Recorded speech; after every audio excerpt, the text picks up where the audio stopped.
Sinta a unção do Senhor aí na sua casa, na vida da sua família nessa noite, em nome de Jesus. Sinta a unção do Senhor sobre a tua vida nessa noite. Abra o seu coração para a poderosa palavra de Deus. Abra o seu coração.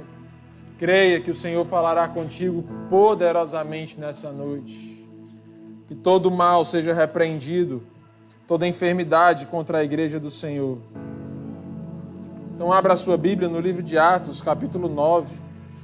Vamos juntos viajar aqui, junto com a primeira igreja, com os primeiros irmãos da igreja do Senhor. Você é muito bem-vindo nessa noite. Que Deus te abençoe, que Deus fale contigo. Que Deus seja para ti nessa noite o abrigo necessário, o alimento, a torre forte. Aquilo que você precisa para receber, para crescer. Aquilo que você precisa para amadurecer. Que seja a palavra de Deus a tua solução nessa noite, em nome de Jesus. Amém, meus irmãos? Então vamos à palavra. Atos capítulo 9, versículo 31. Esse texto ele foi lido pela irmã Nalinda lá na ministração do nosso culto, do último sábado. E essa palavra ela ficou marcando o meu coração. Quem lembra aí do que a irmã Nalinda falou no último domingo, no último sábado, desculpa, lá no nosso culto presencial, uma ministração sobre a vida de Enéas. E é isso que nós vamos conversar nessa noite. Vamos adentrar mais profundo nessa palavra. Então peço que você abra o seu coração, que seja cheio do Espírito Santo nessa noite, em nome de Jesus. Atos capítulo 9, versículo 31. Assim diz a palavra de Deus. A igreja, na verdade, tinha paz por toda a Judéia, Galiléia e Samaria, edificando-se e caminhando no temor do Senhor e no conforto do Espírito Santo, crescia em número. 32. Passando Pedro por toda parte, desceu também aos santos que habitavam em Lida. Encontrou ali certo homem chamado Enéas, que havia 8 anos jazia de cama, pois era paralítico. Em outras traduções, estava paralisado. Disse-lhe Pedro: Enéas, Jesus Cristo te cura. Enéas, Jesus Cristo te cura. Levanta-te e arruma o teu leito. Ele imediatamente se levantou. Viram-no todos os habitantes de Lida e de Sarona, os quais se converteram ao Senhor. Glória a Deus. Meus irmãos, esse trecho da Bíblia, da palavra de Deus, ela se dá no desenvolver da igreja primitiva, a primeira igreja. A igreja que começou após a ressurreição de Cristo. Jesus passou ainda com seus discípulos 40 dias após a ressurreição. E nesses 40 dias ele apareceu a muitas pessoas. O apóstolo Paulo conta mais na frente nas suas cartas que foram muitos aqueles que viram Cristo após a ressurreição. Mas após 40 dias ele subiu aos céus e não foi visto mais na forma humana. De forma que a Bíblia relata a última vez que Jesus foi visto em forma Deus, em forma glorificada, até esses 40 dias após a ressurreição. E aí se dá a primeira igreja. E aí a gente vê os primeiros irmãos, os discípulos, os apóstolos se organizando. A gente vê a vida de Estevão como um homem servo de Deus, temente ao Senhor, que realizava milagres. E a gente vê a perseguição começando. A gente já vê ali alguns irmãos, algumas pessoas da Judéia levantando falso contra Estevão e ele sendo apedrejado. E aí aparece pela primeira vez na história bíblica a figura de Saulo. Aos pés de Saulo, os anciãos jogavam suas capas, guardavam suas capas para ir apedrejar Estevão. Ele foi testemunha ocular. E a partir daí começa um período chamado de perseguição da igreja do Senhor, descrito em Atos, capítulo 8, versículo 4. Começa a perseguição, vou ler rapidinho para vocês aqui. 8,4 diz assim, entre mentes os que foram dispersos iam por toda parte pregando a palavra. No 3 diz, Saulo, porém, assolava a igreja, entrando pelas casas e arrastando homens e mulheres, encerravam-se no cárcere. Entre mentes, os que foram dispersos iam por toda parte pregando a palavra. E aí começa um período chamado de perseguição. Os apóstolos, discípulos, muitos foram dispersos, saíram com medo, saíram afrontados pela fúria do Império Romano, sob a outorga dos fariseus, de judeus radicais, que entregavam seus irmãos agora cristãos ao cárcere, à morte, à condenação. E um desses homens que saiu por aí pregando o evangelho, ele não saiu fugido de cabeça baixa, a igreja não saiu para a morte, a igreja não saiu para o esfriamento, a igreja não foi perseguida para o seu fim, a igreja foi perseguida para o espalhar do evangelho sobre a terra, na Ásia, na Europa, por toda parte. Eles não saíram de cabeça baixa, eles saíram de boca aberta, pregando a palavra, pregando Jesus, batizando pessoas. E assim a igreja se espalhou durante a perseguição. E um desses homens, chamado Filipe, ele saiu intrepidamente pregando. A Bíblia conta a história desse homem pregando ao eunuco. Ele foi arrebatado de um lugar para o outro e explicou o livro de Isaías ao eunuco. Uma história linda. Depois você lê na sua casa, nessa semana, o capítulo 8 do livro de Atos e o capítulo 9. E aí o apóstolo Pedro, como líder da igreja, o pastor da primeira igreja, né, recentemente, cerca de 8 anos atrás, foi descoberto a casa de Pedro, né? Acharam ali instrumentos de pesca e acharam também instrumentos bíblicos, referências da palavra, documentos bíblicos. Hoje construíram uma igreja em cima da casa de Pedro, uma obra linda, fizeram como se fosse uma ponte assim, preservando a casa antiga, e hoje existe uma sinagoga ali naquele lugar. O fato é que o apóstolo Pedro, preocupado com essas vidas, saiu.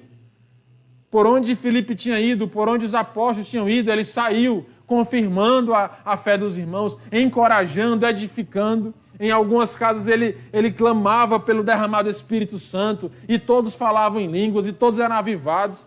E ele perguntava assim: e vocês, já receberam o Espírito Santo? Ele: não, nós já temos Cristo como Senhor. Aí ele dizia: pois recebam agora do poder de Deus, do Espírito Santo. E ali naquela casa havia uma revolução. E ele saiu, até que ele chega nessa cidade, uma cidade chamada Lida.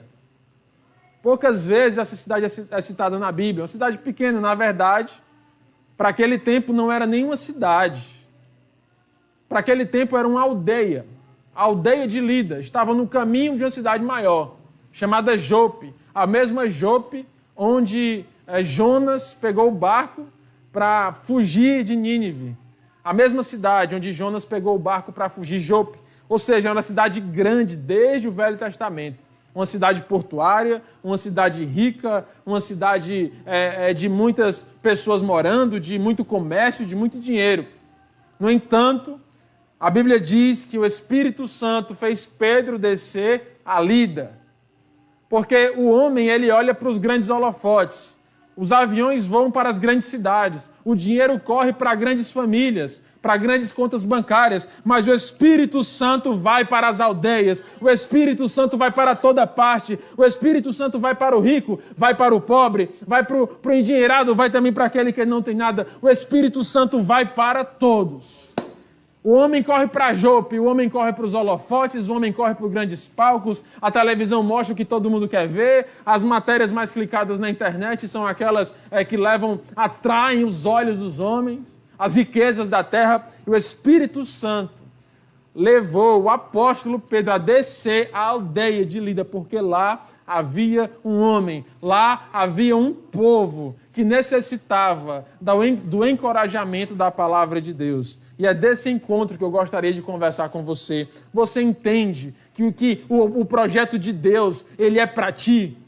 Ele é para a aldeia, ele é para a mulher que sangra, ele é para o leproso que se despedaça. O projeto de Cristo é para o endemoniado no cemitério. O projeto de Cristo é para o publicano em cima da árvore com medo. O projeto de Cristo é para a aldeia, é para os desistentes de Emaús, para tirar da aldeia e levar para Jerusalém. O projeto de Cristo abraça a todos. O projeto de Cristo me abraça. O projeto de Cristo te abraça. Por mais humilde, mais pobre, aí eu digo mais, quanto mais humilde você for, mais o Espírito Santo te abraça. abraça nessa noite. Quanto mais você se vê como aquele pobre necessitado de Deus, que não merece nada da parte dele, mais ele irá até ti, porque ele disse, vinde a mim os que estão cansados e sobrecarregados, porque eu vos aliviarei. Então, contra a história, contra a economia, contra os holofotes, o apóstolo Pedro chega numa aldeia, no caminho de Jope, no caminho da cidade grande. Certamente Filipe, cheio do Espírito Santo, pregou também em Jope, certamente. Mas ali, naquela hora, o Espírito Santo fez ele descer a Lida. Fez ele descer no lugar humilde. Você pode fazer do seu coração nessa noite um lugar humilde. Você aí, pai e mãe, assista com seu filho e faça um cinema amanhã na sua casa e assista aí a Estrela de Belém. Nós fizemos isso lá em casa. Eu, Alana e a Alicia fizemos a noite do cinema, uma comidinha especial para a Alicia, e assistimos esse filme. E aquele filme, ele retrata a palavra. Em alguns países, o pastor Wesley me disse, ele foi proibido por ser cristão demais. Ele foi proibido por ser cristão demais. Você acredita nisso? Então, meus irmãos, nós precisamos assistir esse filme, porque lá retrata, né, numa linguagem infantil, na linguagem que a criança entende, na linguagem que todos entendem, que o lugar de Jesus é o lugar humilde. Ah, Timóteo, então Jesus não vai nos grandes apartamentos luxuosos? Ele vai sim, porque ele não olha para as paredes. Eu estou falando de corações humildes, corações que se quebrantam, corações que se humilham, corações que onde estiverem se veem como pobres, carentes e necessitados da graça e do amor de Deus. Faça do seu coração nessa noite um lugar perfeito para que Jesus habite, para que Jesus se agrade. A aldeiazinha lá de Lida, que deu um vento aqui e levou a minha Bíblia. A aldeiazinha lá de Lida, onde Jesus levou ali o seu apóstolo Pedro para estar ali naquele dia maravilhoso. E ali, Pedro, ao chegar naquela aldeia, ouviu falar acerca de um homem chamado Enéas. Um homem chamado Enéas que há 8 anos estava paralítico. 8 anos. Então, aqui a gente entende que ele nem sempre foi paralítico. Ele já era um homem adulto. Segundo a história, a precisão da história, ele tinha entre 30 e 40 anos. Então, por algum motivo, alguma enfermidade, algum acidente, alguma coisa tirou os movimentos daquele homem e ele já havia 8 anos que ele estava paralítico. Uma aldeia onde todo mundo se conhece. O apóstolo Pedro deve ter chegado para perguntar, alguém passou por aqui pregando o evangelho? E alguém disse, sim, o Filipe passou aqui, pois vamos lá, vamos reunir. Até que ele se depara com esse homem, com essa família. E ele discerniu sobre o que ele deveria fazer. Ele discerniu que ali haveria uma missão de Deus. Ele discerniu que ali o Espírito Santo gostaria de realizar uma obra. Ele entendeu, ele discerniu que ali havia uma obra de Deus. Meus irmãos, se tem um dom, todos os dons são importantes, é claro. O apóstolo Paulo diz lá em 1 Coríntios capítulo 12, os 9 dons são muito importantes. Mas há um dom, meus irmãos, que é muito importante nesses dias, que é pouco pregado e pouco valorizado e pouco pedido sobre a igreja do Senhor nesses dias. E é um dom fundamental para o Apocalipse. Sabe que dom é esse? O discernimento de espíritos. Discernir, olhar e enxergar, olhar e ver como Deus vê, olhar e não ver só com o olhar do homem, mas ver com o olhar do céu. O apóstolo Paulo diz, são 9 os dons do Espírito, e aí os teólogos separam em 3 grupos os 9 dons. Tem os dons de poder, que são o dom da fé, o dom da cura, o dom de maravilhas, o dom da palavra, que é a palavra profética, a palavra de conhecimento, a palavra de sabedoria, e o terceiro e último grupo de dons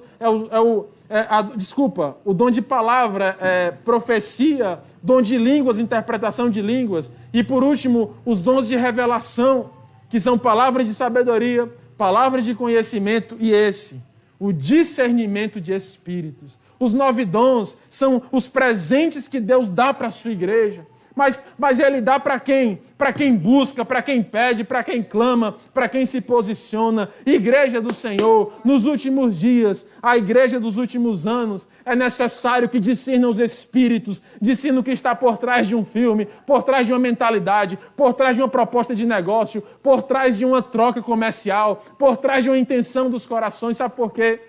Eu vou lhe dizer por quê. Nas cartas da igreja do Apocalipse, há vários espíritos que se levantam contra a igreja, irmã Ana Linda. O apóstolo João fala o espírito de Nicolau, o espírito de Sodoma, o espírito de Balaão, o espírito de Jezabel. O apóstolo João diz nas suas cartas o espírito do anticristo, o espírito do falso profeta. E ele diz, não se assuste, mas ele diz que muitos serão enganados nos últimos dias. Porque aquilo que parece bonito vai levar à morte. Aquilo que parece perfeito vai levar a um abismo. Aquilo que parece encantador aos olhos humanos, brilhante, fascinante aos olhos humanos, vai levar à distração. E lá eu trago agora a conversa, o profeta Daniel, no capítulo 4, ele diz que aqueles que forem pegues distraídos serão pisados por Satanás. Eita! Você pode dizer aí na sua casa, eita! Então, é importante que a gente consiga buscar o discernimento, sabe por quê? Porque esses espíritos que se levantam contra a igreja, eles têm uma intenção: roubar, matar e destruir. Trazer confronto, trazer desconfiança entre a igreja do Senhor, entre as famílias, entre marido e mulher, separar, desagregar, trazer uma palavra que vai fermentando, trazendo uma raiz de amargura, que traz doença. Daqui a pouco, aqueles que eram para se amar não estão mais se amando, aqueles que eram para andar juntos não estão mais andando juntos, aqueles que eram para estar em um só pensamento estão em 3, 4 pensamentos, porque esses espíritos se levantam contra a igreja, se levantaram contra Moisés e o povo de Deus no caminho do deserto, se levantaram na vida dos profetas, se levantaram na igreja dos Apocalipse, e não se engane, se levantam hoje, e vão se levantar cada vez mais, porque Jesus está voltando para buscar a sua igreja. Depois que terminar o culto, assista a pregação da Juliene, que fala sobre o espírito de Sodoma. Eu tenho muita vontade de falar sobre cada espírito, talvez uma sequência, espiritualmente Sodoma, o nome da pregação. Tenho muita vontade de um dia pegar uma sequência de estudos, não sei como, numa quarta, não sei, um dia especial, para desmascarar esses espíritos, o espírito de Nicolau, o espírito de Balaão, o espírito de Jezabel, e aprofundando para trazer à igreja a consciência do que está acontecendo. Então, meus irmãos, em João capítulo 10, versículo 27, Jesus fala sobre esse discernimento. Ele diz assim, as minhas ovelhas ouvem a minha voz, e eu as conheço. Ou seja, nos dias de muitos enganos, nos dias de muitas vozes, se levanta na terra um povo que ouve a voz de Deus. Nos dias da primeira igreja se levantou um homem, apóstolo Pedro, que ouviu a voz de Deus dizendo, vai a Lida, vai a Lida. Ao chegar lá, ele soube de um homem, sabia que estava doente e sabia que deveria orar pela sua cura. É preciso que se levantem homens e mulheres que sabem o que o céu espera deles e agem em favor do céu. Agem em favor do céu. Nós sabemos o que todo mundo espera de nós. Sabemos o que a sociedade espera de nós, o que os políticos esperam de nós, o que os médicos esperam de nós. Mas é preciso saber o que o céu espera de nós e agir em favor do céu, agir em favor da cura, agir em favor da libertação, chegar num ambiente comum, como uma aldeia, como um trabalho, como uma construção, como um hospital, como um posto de saúde, e entender, há um propósito de Deus com essas vidas e eu quero ser usado por Deus em favor desse propósito. Desperta, irmão. Esse dom é fundamental. Se você ainda não consegue discernir as coisas, clame. A partir de hoje, peça. Peça, Mateus 7,7. Pedi, pedi e dá-se-vos-á. Batei, batei e abri-se-vos-á. Buscai, buscai e achareis. Mateus 7,7. Peça ao Senhor, Senhor, me dá o discernimento. O Senhor me dá esse dom. Eu clamo por esse dom. É um dom calado, é um dom discreto. É um dom que pouco se vê, pouco se ouve falar. Não dá ibope. Não dá likes, mas é um dom, meus irmãos, maravilhoso, que livra do mal, que desbarata os planos de Satanás. Discernimento de espíritos. E o apóstolo Pedro, ele disse, aliás, eu quero continuar aqui, tá? Em João 10. Aí Jesus disse: as minhas ovelhas ouvem a minha voz, são conhecidas de mim. As minhas ovelhas me seguem, porque discernem a sua voz. Eu lhes dou vida, e elas jamais serão arrebatadas da minha mão. Você entende que tudo isso começa no discernimento? Porque se Jesus diz, as minhas ovelhas ouvem a minha voz, ele está falando que existem ovelhas que não ouvem a sua voz. Senão ele falaria, todas as ovelhas ouvem a minha voz, mas não. Ele diz, as minhas ovelhas ouvem a minha voz. E elas são conhecidas de mim, e elas me seguem, e eu lhes dou vida eterna, e jamais serão arrebatadas da minha mão. O caminho da proteção, o caminho da segurança, o caminho da vida em Cristo está em discernir a voz do bom pastor. E Ele é que nos leva a pastos verdejantes, a águas tranquilas. O apóstolo Pedro entendeu muito bem isso. Ele não só ouviu o chamado de Deus, ele estava ali se arriscando. Ele saindo, pregando o evangelho, afirmando o ministério dos discípulos, ele estava se expondo. Ele sabia que Estevão tinha morrido no capítulo 7. Ele estava agora escrevendo o capítulo 9. Ele sabia que Paulo ainda não tinha se convertido, ainda não tinha chegado ao capítulo 10.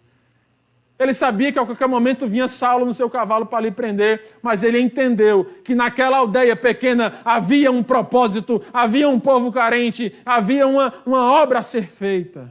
É preciso que a igreja do Senhor, nos últimos dias do Apocalipse, aprenda a discernir os espíritos, a ter discernimento. A gente busca o dom de línguas, a gente busca o dom dos profetas, palavra profética, interpretação, a gente busca o dom de cura, e é para buscar mesmo, porque é dom de Deus. Mas não se esqueça, busque também o dom do discernimento de espíritos. Pedro discerniu. Estava dizendo aqui, pastor Wesley, são tantos os espíritos que vêm contra a igreja do Senhor no Apocalipse. A Juliane pregou do Sodoma, mas tem também Jezabel, Balaão, Nicolau, espíritos, falso profeta, espírito do anticristo. A igreja não pode ser enganada. Creia. E aí, Pedro se dá de frente com esse homem chamado Enéas. 8 anos paralisado. 8 anos. Agora eu quero te convidar a se fazer um pouco Enéas nessa noite. Existe alguma área da tua vida que está paralisada? Toda semana, escutando um rádio, conversando com as pessoas dizem que 2020 foi um ano o quê? Perdido. Um ano em que tudo está parado. Para o emprego, foi um ano de desemprego, um ano perdido no crescimento. Para a economia, um ano perdido. Mas a Alana trouxe uma pregação aqui linda, e no começo da pregação ela disse, 2020 não foi um ano perdido. 2020 é um ano de estender as raízes para buscar água no Senhor. É um ano de crescimento, é um ano de intimidade, é um ano em que a igreja do Senhor está se preparando para o grande avivamento que virá. É um tempo de crescimento para baixo, é um tempo do oculto, é um tempo da revelação de Deus no íntimo do coração. Mas pode ser que em alguma área da tua vida, no teu ministério, no teu chamado, esteja nessa paralisia de Enéas. A paralisia de Enéas. Pode existir uma síndrome nova na medicina, a paralisia de Enéas. A paralisia da alma, a paralisia do coração, a paralisia do seu papel na família. Essa semana eu tive contato com uma mãe que me levou a filha dela para ser consultada, a menina com sintomas de autismo. E aí eu disse, pode entrar o próximo. E aí entrou ela com a menina com o celular aqui, ó. A menina não olhou para mim, a menina com o celular, e se sentou do lado dela. E eu olhei para ela, eu olhei para a menina e disse, quem das duas vai se consultar? Eu pensei que a menina tinha ido só acompanhar a mãe, mas na verdade a menina era o alvo da consulta. A mãe disse, doutor, eu não sei mais o que fazer com essa menina. Ela não me ouve, não me escuta e só quer esse celular o dia inteiro. Aí eu disse assim para ela, fulaninha, por favor, guarda o celular para o tio conversar contigo. Aí ela desligou o celular, a mãe botou na bolsa. E o que está acontecendo? Aí, não, doutor, ela está virando noite no celular. Virando noite, não quer mais comer, não quer mais assistir a aula, só quer jogar. Está perdendo peso. não tem mais atenção, está ficando estressada, qualquer coisa se irrita. Eu penso às vezes que ela está tendo convulsão. Aí eu disse assim, olha, um celular, ele deve ser dosado na vida de uma criança, não pode ter exagero. Aí a mãe olhou para a filha, está vendo? Aí eu disse, olha, o celular pode causar um estresse no cérebro e tirar a atenção da criança, trazer uma deficiência na atenção e na concentração. Ela, está vendo? Tudo que eu dizia, a mãe disse, está vendo? Aquilo foi me irritando. Tudo que eu falava, todo conselho que eu dava, tudo que eu dava de conselho, a mãe dizia, está vendo para a menina. Aí eu olhei, uma hora eu me irritei, olhei para a mãe e disse, eu estou falando para a senhora. Essa criança de 10 anos não tem condição de governar a sua casa. A senhora é mãe dela, civilmente, religiosamente, legalmente, penalmente. A senhora é a mãe dela. Não abra mão do seu papel. A síndrome da paralisia de Enéas. As pessoas que estão abrindo mão do seu papel na família estão paralisados. Estão paralisados nas suas funções. O pai não é mais pai. O pai só paga as contas. Ele é um office boy, é um boy que paga as contas e pronto. Ele acha que isso dá direito a ele de não interagir, de não conversar. E ele acha que isso está bom demais, que isso dá direito a ele de fazer o que bem na telha porque as contas estão pagas. Ei, você não é uma conta do bank. Você não é um pai Pix. Existem funções, obrigações, há um sacerdócio que te aguarda, há um ministério que se levanta diante de ti. A mãe não pode deixar o bichinho, porque na pandemia o bichinho não está brincando com os coleguinhas, empurra o celular no menino, aí o menino vira à noite, convulsiona, não pensem que isso é brincadeira, convulsiona a criança, passando 7, 8 horas ininterruptas de frente ao celular. Aí eu perguntei assim, mãezinha, quando você tira o celular dela, o que acontece? A menina vira um bicho. Começa a querer bater, agredir, chora, se treme, o coração acelera. Eu penso que ela vai morrer, eu devolvo, porque meu coração é mole. Aí eu digo, pois continue assim, a senhora vai estar vendo a desgraça que vai estar acontecendo na sua casa. Ali já não era mais o doutor, o pastor se levantou e eu disse, é preciso que a senhora tome as rédeas da criação da sua filha, porque ela é um presente que Deus lhe deu. Não abra mão do presente que Deus lhe deu. Mas porque o pai dela... Aí começam as terceirizações. O fato, meus irmãos, é que a paralisia de Enéas, ela pode estar no teu chamado. Um vírus invisível parou o chamado. Guardou a harpa, né? Como o pastor Walter gosta de pregar esse texto, um texto lindo, um salmo que fala que os israelitas penduraram suas harpas no salgueiro e os babilônios pediam toca. Eu sei que vocês são alegres, Israel é conhecida com festa, toca. E as harpas guardadas, a tristeza, o cativeiro não tinha levado só as pessoas, o cativeiro também tinha levado a alma. Não deixe essa pandemia matar a tua alma, não deixe. Não deixe 2020 ser um ano que paralisou a tua vida. A síndrome da paralisia de Enéas. Para ministério, para áreas da vida, para crescimentos, interrompe sonhos paralisados, papéis familiares paralisados. Eu quero te dizer nessa noite, contra a paralisia de Enéas, existe uma palavra da boca de Pedro que diz, Jesus Cristo te cura. Jesus Cristo te cura. Ei, mãe, Jesus Cristo te cura. Ei, pai Pix, Jesus Cristo te cura nessa noite. Abra o seu coração. Ei, você que está se sentindo com a harpa pendurada, que você acha que está paralisado em alguma área da tua vida, os teus sonhos parecem que pararam, o teu casamento parece que parou nas estações da vida, creia, Jesus Cristo te cura. Que coisa linda esse encontro. Essa é a primeira parte. Jesus Cristo te cura. A primeira parte da cura é essa. Há uma palavra sobre a igreja do Senhor, Jesus Cristo te cura. Muitas vezes nós escutamos e lemos em Atos, eles falando, levanta-te em nome de Jesus, faz isso em nome de Jesus, seja curado em nome de Jesus. O apóstolo Pedro dessa vez fez questão, poucas vezes eu fui dar uma lida, ele fez questão de dizer Jesus Cristo. Cristo, muitos pensam que é o sobrenome de Jesus, né? José Cristo, casou com Maria Cristo e teve o Jesus Cristo. Não, Cristo não era um sobrenome de José. Cristo é um atributo dado ao Jesus, ao Filho de Deus. Significa Cristo, significa o Messias que chegou, significa ungido de Deus. Jesus Cristo. Quem te cura é Jesus, o Messias aguardado do teu coração. Quem te cura é Jesus, o ungido de Deus que agora te unge, que agora te salva, que agora te liberta. Jesus Cristo é o remédio contra a paralisia da vida, o ungido que unge, que dá vida, que devolve o movimento, que dá cor, que dá o cheiro, que dá o movimento. Jesus Cristo te cura. Jesus Cristo que soprou no vale de ossos secos sobre aqueles corpos paralisados e diz: Espírito, Filho do homem, sopra e profetiza o vento do Espírito Santo sobre esses corpos. Jesus Cristo te cura. Jesus Cristo dá vida. Jesus Cristo faz andar. Jesus Cristo devolve a função. Jesus Cristo organiza a casa. Jesus Cristo devolve o teu papel na tua família. Jesus Cristo te dá o discernimento para você aprender a viver a vida espiritual, a vida que Deus tem para você.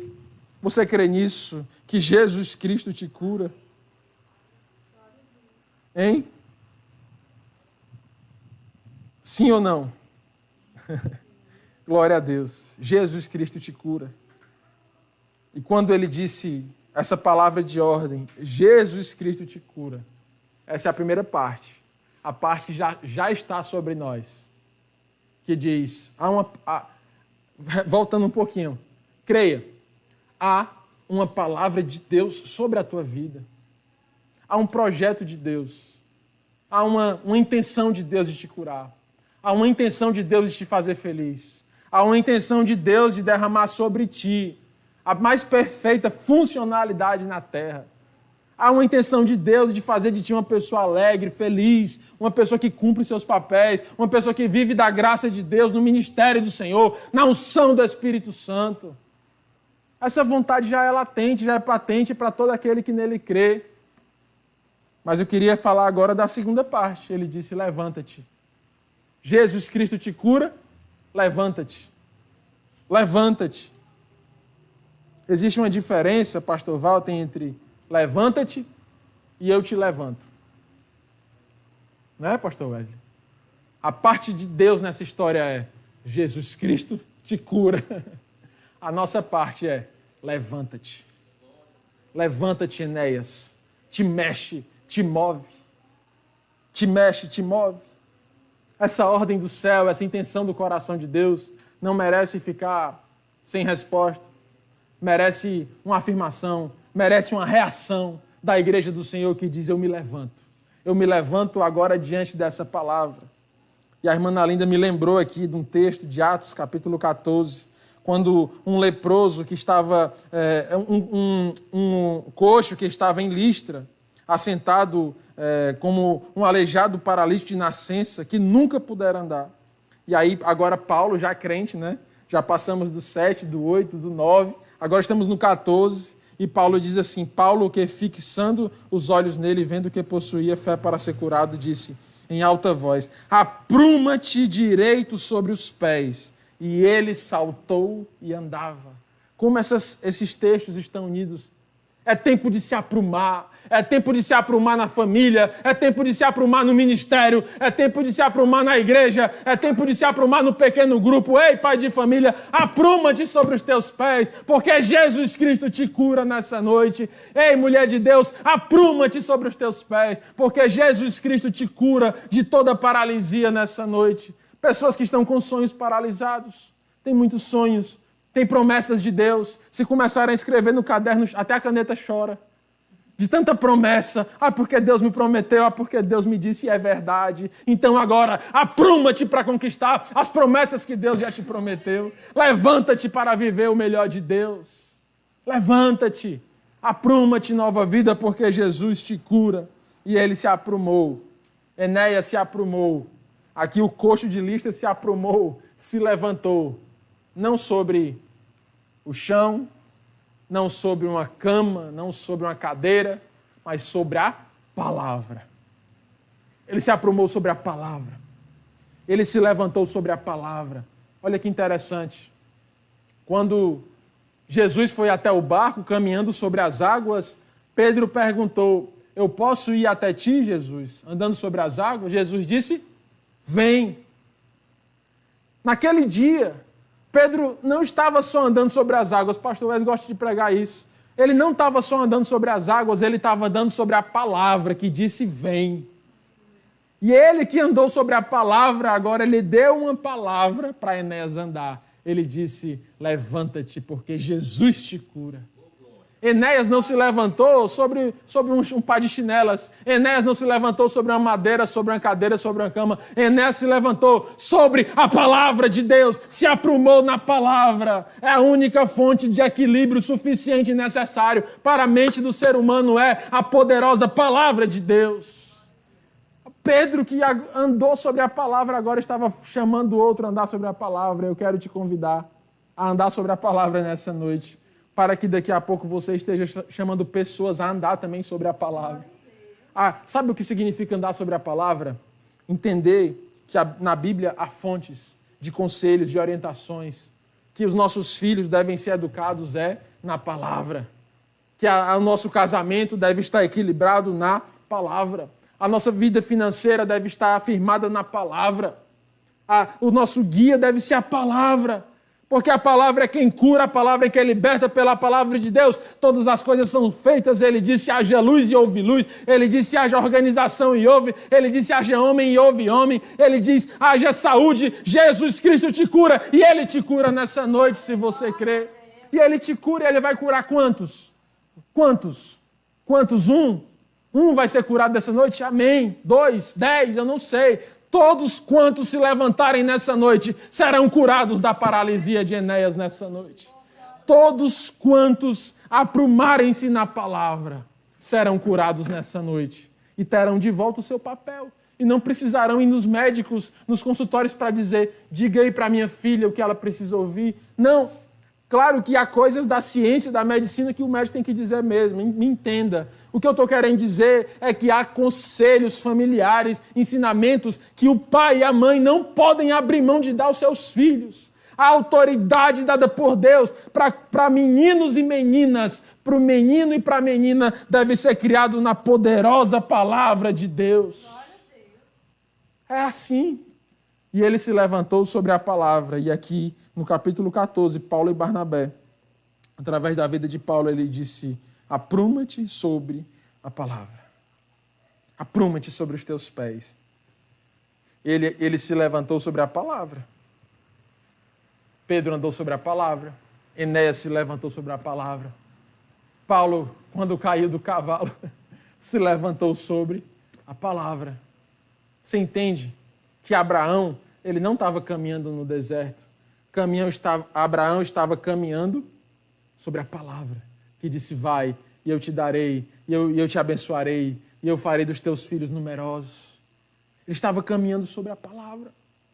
Moisés, quando tirou o povo do Egito, ele não estava andando sobre o mar vermelho aberto, ele estava andando sobre a palavra que disse, eu te darei uma terra que mana leite e mel, e você vai conduzir o meu povo até lá.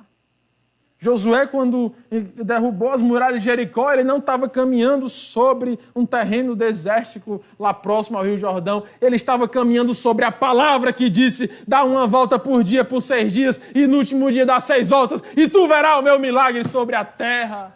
A cada volta era a palavra, ela parava, a palavra vinha, a palavra chegava e era sobre a palavra. A gente bota a nossa vida sobre tantas coisas chamando, vem, confia em mim. Essa semana vai ser um festival de festa no mundo inteiro, pessoas vacinadas, as pessoas colocando a sua vida sobre a vacina, como se aquilo fosse resolver os problemas da alma, do corpo, espirituais. Você é uma vacina para expulsar demônio, vacina para trazer dinheiro. Você entende, meus irmãos? Há tantos caminhos, há pessoas confiando as suas vidas na ciência, confiando as suas vidas na filosofia, confiando as suas vidas no dinheiro, no mercado financeiro. Um dos dias de maior suicídio no mundo foi na quebra da Bolsa de 29 de Nova York. As cenas, né? Naquele tempo tinha nem televisão direito, mas há filmadoras filmando aqueles homens se jogando dos prédios. Alguém desavisado pode pensar, rapaz, está pegando fogo, só pode. O que estava pegando fogo eram os corações. Porque quando a bolsa de valores quebrou, todo o dinheiro que aqueles homens tinham agora não passava de papel.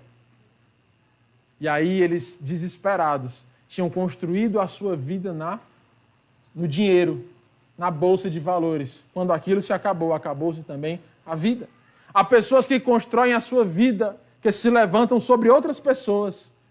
A vida de um homem, a vida de uma mulher, confia totalmente o seu coração, entrega totalmente e constrói a sua vida sobre a vida de outra pessoa. Quando aquela outra pessoa vai ou sai, ou vai embora, ou morre, aquela vida também se acaba porque ela estava em pé sobre outra pessoa.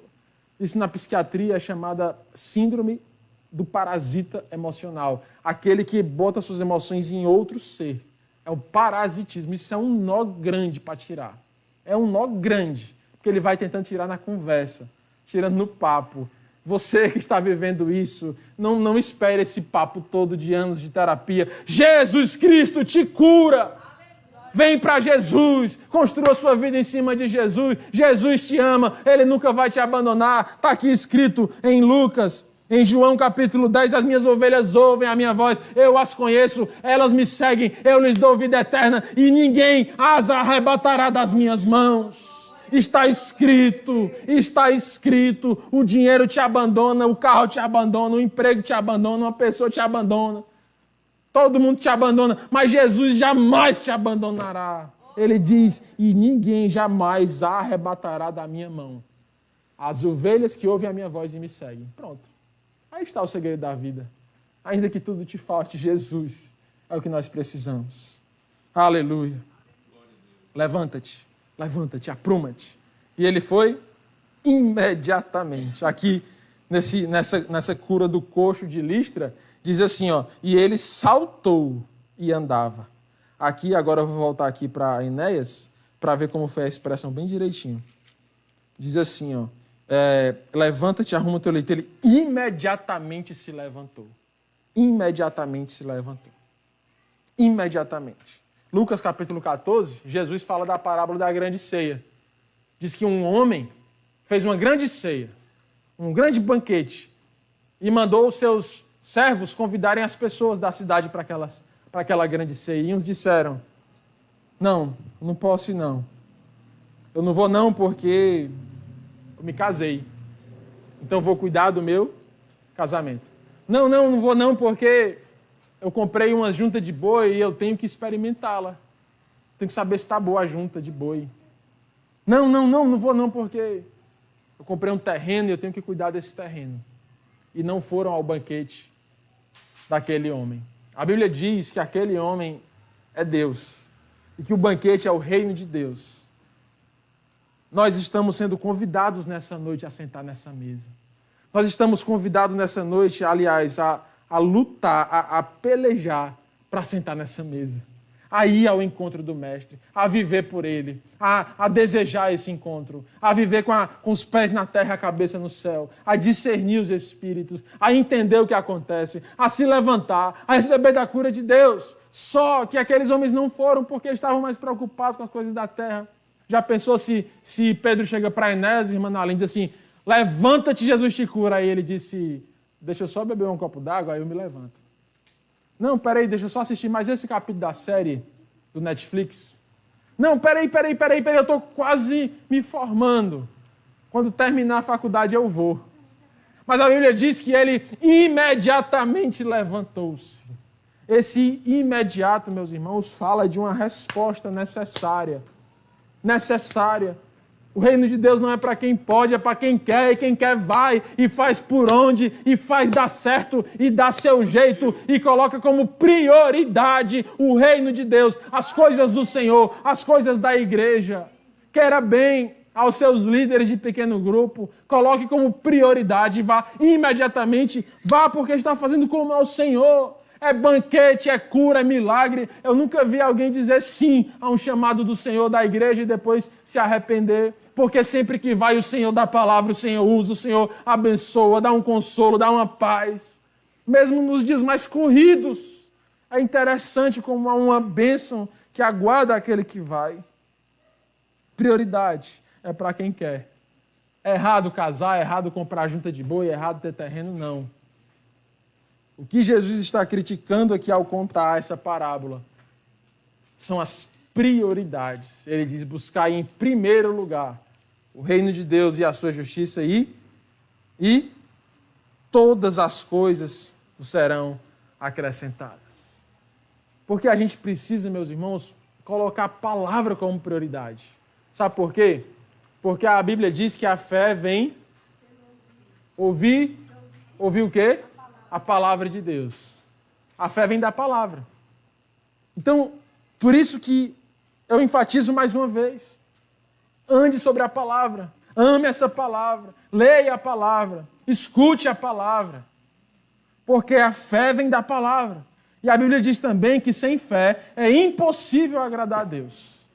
Sem fé é impossível agradar a Deus, porque Deus se agrada da fé. Isso está escrito várias vezes na Bíblia. A fé que surpreendeu Jesus, qual foi? A do centurião, que disse: Jesus, você não precisa da minha casa não curar meu servo. Eu sou centurião, se eu mandar o meu soldado, ele vai. Se o Senhor mandar daqui, ele vai ser curado lá. E o homem não era uma doença simples, não era um canto de unha, não, meus irmãos. A Bíblia diz que ele estava à morte. E ele teve fé.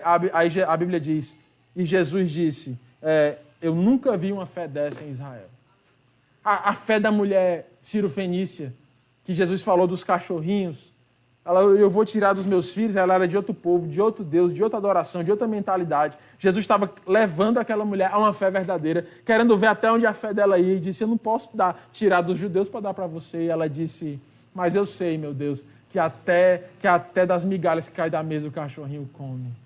Aí Jesus disse: se nos dias de Elias se visse essa fé em Israel. E aí a gente vai vendo a viúva de Sarepta era de Sarepta, não era de Israel, porque o ambiente da religiosidade, o ambiente da falsa fé gera o esfriamento espiritual, mas a fé que agrada a Deus é a fé verdadeira, é a fé na palavra, é a fé inabalável, é a fé que se alegra antes de receber, é a fé que tem uma alegria em Deus, independente das circunstâncias. Vamos lá, a palavra gera a fé gera o agrado de Deus, e ele diz: agrada-te do Senhor teu Deus, e ele satisfará o desejo do teu coração. Aí se fecha o ciclo. Um coração satisfeito começa na palavra. A palavra que gera fé, a fé que gera o conhecimento, o agradar a Deus, e o agradar a Deus que gera um coração pleno e satisfeito. Mas as pessoas querem ter o coração pleno e satisfeito, longe da palavra, mudando a palavra, passando as páginas, rasgando páginas da palavra, rasgando páginas, mudando o evangelho. Essa mudança de evangelho, a deturpação do verdadeiro evangelho gera uma falsa fé, que gera um falso agradar de Deus, que gera um falso coração contemplado em Cristo. Tudo falso é fake. É fake news. A verdade do evangelho, o coração complacente em Deus, começa na sinceridade da palavra que gera arrependimento, como a Juliane muito bem ministrou nessa noite. Uma palavra que corta, que é dura, que puxa, que é perigosa, que afronta muitos e que é poderosa, em nome de Jesus. Amém? Então, eu queria encerrar essa palavra dizendo que a Bíblia diz aqui no capítulo 9 do livro de Atos que aquela história daquele homem, Enéas, saiu de Lida. Era uma aldeiazinha pequena, não era? Saiu de lá, pastor. E foi para onde? Sarona, uma terra vizinha. E depois de Sarona foi para Jope. A Bíblia diz que em toda a Judéia se ouviu falar daquele homem, porque ele era um paralítico há 8 anos que agora estava andando. Ei, paralítico. Ei, Enéas. Tem alguma área da tua vida que está paralisada?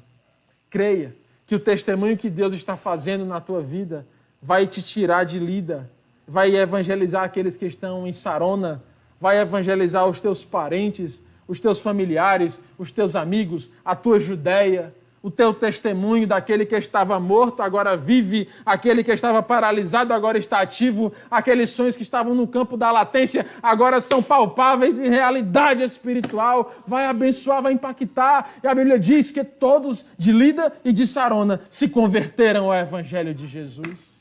Sabe por quê? Porque a vida daquele que crê, daquele que se levanta sobre a palavra, gera um impacto espiritual naqueles que estão à sua volta. Sabe, é muito mais fácil pedir para que alguém ore, para que outro alguém se converta. é mais fácil botar um nome não sei aonde, não sei quem. Mas o Evangelho fala que o Evangelho é testemunhado, é vivido quando está correndo nas nossas veias, quando nós andamos sobre a palavra, a glória de Deus se manifesta ao nosso redor.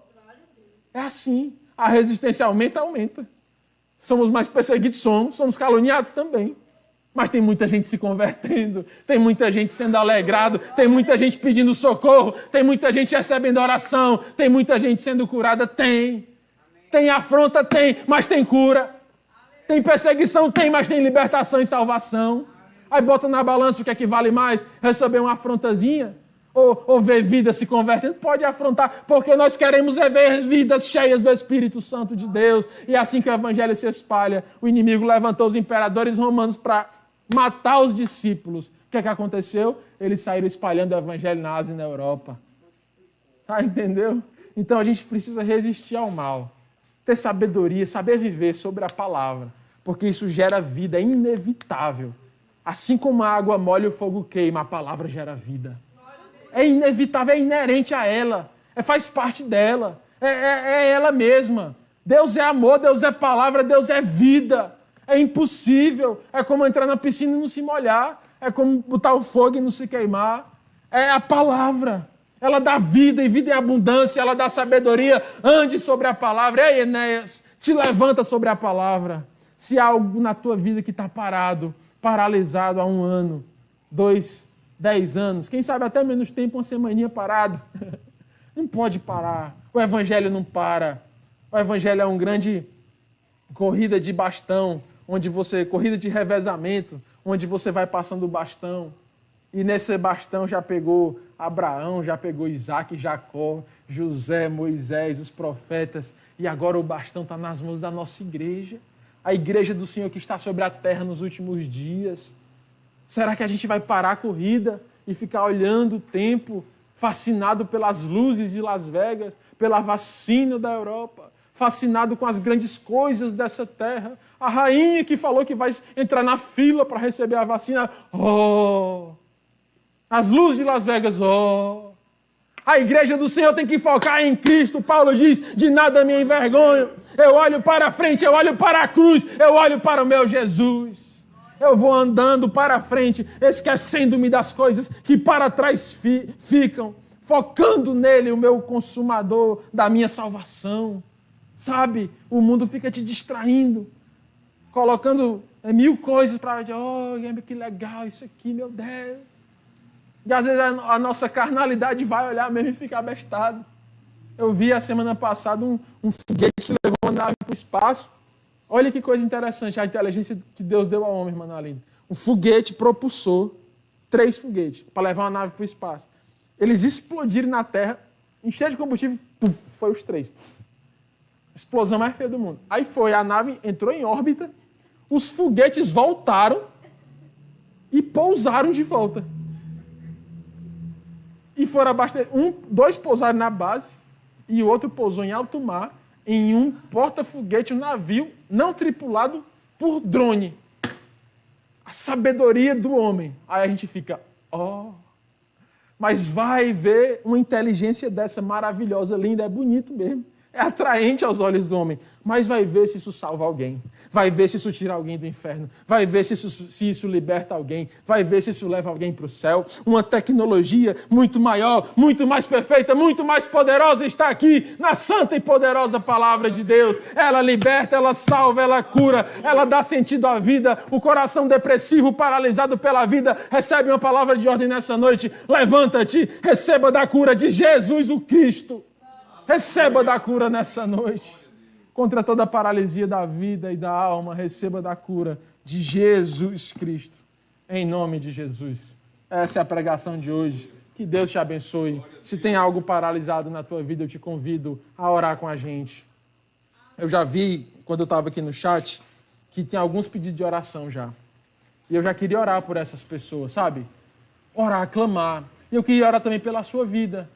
Quem sabe você está ouvindo essa pregação e lembrando, vixe, era mesmo. Sabe que o meu ministério parou? Vixe, foi mesmo. O meu papel de pai parou. O meu papel de mãe, o meu chamado, um sonho, uma promessa de Deus. A irmã Nalinda lá no acampamento, na terça-feira à noite, profetizou sobre a minha vida e eu gostei, eu anotei. Mas parou. Parou pela correria, parou pela rotina, parou pelo desânimo, parou pela frieza. Eu não sei o que te fez parar. Eu sei o que faz andar. Eu não preciso saber o que te fez parar. Mas eu já sei o que te faz andar. Sabe o que é? Jesus Cristo te cura. Apruma-te sobre a palavra. Apruma-te, levanta-te. Toma de volta, pega para ti, toma a responsabilidade, assume e diz: eu vou vencer em Cristo, através do Espírito Santo de Deus. Eu vou aprender a discernir as coisas e vou andar agora na sabedoria do Senhor. Porque aquilo que o mundo dá, ele leva, meus irmãos. Aquilo que dá, ele leva, não fica nada, tudo se acaba. Como diz o escritor de Eclesiastes, falando sobre a vida debaixo do sol, ele divide a vida em duas vidas. A vida debaixo do sol e a vida acima do sol. Ele diz, debaixo do sol, tudo é vaidade, tudo se acaba. E é mesmo, não há nada na terra que dure para sempre. Mas acima do sol, há um Deus que brilha, que te ama, que te aguarda, que te espera, que te levanta, que te apruma nessa noite. Vamos juntos nos aprumar? Quero orar pela sua vida nessa noite. Abra o seu coração. Receba essa palavra humildemente, para que ela faça um reboliço aí na tua casa. Quem sabe não é por uma palavra dessa que um menino se salva, que uma criança que ia caminhar por um caminho errado, opa, o laço do passarinheiro quebrou e o menino foi liberto e o livramento chegou. A meninazinha que ia andar por uma vida sem conselho de pai e mãe, porque hoje muitas pessoas dizem que não pode contrariar, não pode dizer não, vai traumatizar o menino. Ah, se eles vissem a raida que batia em mim quando eu era criança e não traumatizou. Não era? Não que seja certo a violência, o espancamento, mas a correção ela tem que haver. Tem que ter correção, tem que ter limite. Quem sabe não é por uma palavra dessa que a criação de uma criança é salva, não é? Uma família se apruma na presença do Senhor. Um sonho que estava ali, latente. O céu aguardando a glória de Deus na tua vida. E por uma posição que você está tomando nessa noite, as coisas vão começar a acontecer de maneira favorável ao reino de Deus. Sabe que posição é essa? É a posição do apruma-te, levanta-te. Uma posição de pé na presença do Senhor, aprumado. Não sobre o cartão de crédito, sobre o dinheiro, sobre as pessoas, mulheres, vida, farras, bebidas. Pessoas aprumadas sobre a bebida. Aprumadas sobre a bebida. Eu vi o exame de diabetes mais alterado da minha vida, eu vi essa semana. Mais alterado. Eu não sabia como aquela pessoa estava na minha frente. Aí ela disse, como é que está a sua vida? Ela, não. Um fardo de cerveja, assim, por dia. Um fardo de cerveja. Para quem não sabe, a cerveja é mesmo que pão. É farinha líquida. Vem da cevada. Pro diabético, aquilo ali. Mas a senhora vai morrer se a senhora não parar. Ela, mas eu não consigo. Ou seja, ela estava aprumada sobre aquilo. Sobre o que você está aprumado? O reino de Deus é um grande teletransporte. O apóstolo Paulo disse, pois ele nos transportou do império das trevas para o reino do seu Filho amado. Deixa Jesus te transportar nessa noite. A casa que estava sob a areia agora tem base. A casa que era levada pelo vento agora está firme. A casa que subia o rio, vinha o vento, descia a chuva, derrubava. Mas agora ela está sobre a rocha. Levanta o rio, sopra o vento e desce a chuva. E ela permanece inabalável. Porque está lá escrito, a minha ovelha me ouve, eu a conheço, ela me segue, eu lhe dou vida eterna e ninguém arrebatará ela das minhas mãos. Não tem vento, não tem rio, não tem chuva. Ninguém, espírito de Sodoma, Jezabel, não sei o quê, ninguém arrebatará das minhas mãos, porque ela me ouve. Eu a conheço, ela me segue, fui eu que dei a vida e ninguém vai me arrebatar. E pronto, faltou Jesus dizer só isso e pronto. Ele disse, está lá um ponto final, porque é minha. porque está comprada foi de graça, mas foi caro demais, o sangue de Jesus. Entra para esse time. Entra, vem para Jesus.